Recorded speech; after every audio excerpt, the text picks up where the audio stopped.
Jamaica Constabulary Force has no body cameras currently deployed. Trong contributed non-deployment to the procurement of faulty equipment and said that the government intended to purchase a large inventory of cameras. They always have some big tactic, some big PR stunt, say them all purchase this and purchase that. Why not use the cameras that you guys already have?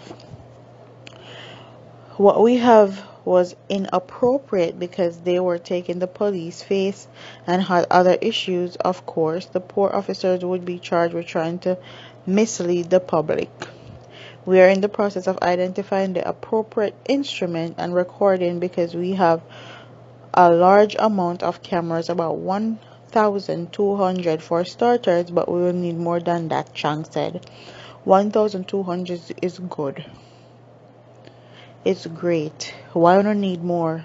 Use what you have, implement what you have, so that when more comes along, everybody will be accustomed to and used to it by then and know that they're being watched and know that they should do their job professionally, legally, and they should be protecting and serving civilians. More than half a decade after moves were made to equip personnel with body cameras to guard against unprofessional conduct and extrajudicial killings, national security and defense officials have confirmed that neither the police nor the army has any of the surveillance equipment currently deployed. So none of them don't have any of the equipment that was given to them, and they're not using them. Okay. The revelation comes in the wake of the controversial killing of Susan Bogle, a disabled woman, in an alleged run-in gun battle between soldiers and armed men in Augustown, Eastern St. Andrew last week. And if you guys want to hear the full story on that, my thoughts and opinions, I'll leave that video in the description box, in the comment section pinned, and also in the cue cards above. Please check that video out to hear my full thoughts and opinions on that. But let's get into the rest of the video. It says, the fatal shooting has sparked national outrage and reignited a call for several quarters for greater accountability from the security forces, forcing even Prime Minister Andrew Holness to make it a matter of priority when he commenced his Jamaica House press conference on Sunday evening. I'm sure he'll make it a priority on his press conference because he know how to spin it and turn it and flip it his way, turn it into a PR stunt and get the people on his side. That's what he does best. But anyways, that's neither here nor there. Meanwhile, Bogle's son, Omari Stephens, has raised concerns about the circumstances of her killing, suggesting that there was no indication that his mother was slain in a crossfire. Holness conceded that he was very concerned about rising complaints of unprofessional and criminal conduct to the Independent Commission of Investigation, INDECOM. Wow. The watchdog with oversight over on-duty police and military personnel. There have been at least 18 reports against the JDF to INDECOM up to May, and more than that for the entire 2019. The fact that Andrew Holness is very concerned about the rising complaints of unprofessional and criminal conduct to the independent commissioner says a lot, because a lot of people were opposed to INDECOM's suggestion for them to be able to lock up these police officers and Jamaica Defense Force personnel that break rules, laws, and regulations and misuse their authority. So now to see everybody wanting INDECOM to take over this case and find out what's going on and putting a whole lot of pressure on INDECOM is very shocking, because they're the same one that wanted to dismantle INDECOM. They're the same one that was not supporting INDECOM and what they're trying to do as an oversight body.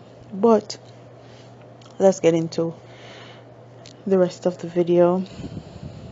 The Prime Minister, however, defended the JDF's reputation of governance and procedure, rejecting suggestion that the army lacked transparency. You think? The matter of body cams re-emerged after Indicom revealed that the absence of surveillance equipment on military combats posed challenge to its probe into Bogle's killing.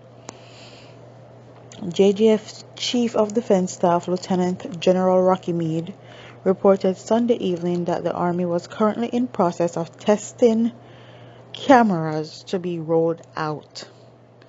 They're testing cameras to be rolled out. The last time I checked, it was 2014. They got a whole bunch of cameras to use. Why are they now just testing cameras? Wow.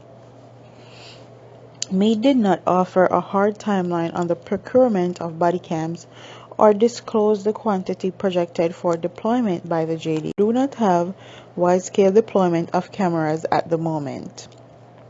But we are going through the process that would allow us to have cameras, Meade said. Excuses, excuses, excuses, excuses. You guys have the cameras, use them. Even if they're not sufficient enough. A camera is better than no camera, because you guys tend to overstep your bounds, do stuff that you are not supposed to do, and we need protection. Civilians need protection. 4 soldiers have been taken off frontline duty and their weapons collected for ballistic testing by Indicom. The Minister of National Security, Dr. Horace Chang, told the Gleaner on Sunday night that so they're just testing them. They don't know when they're going to be implemented. They don't know when they're going to start to be used. They don't know any of that. They're just testing out.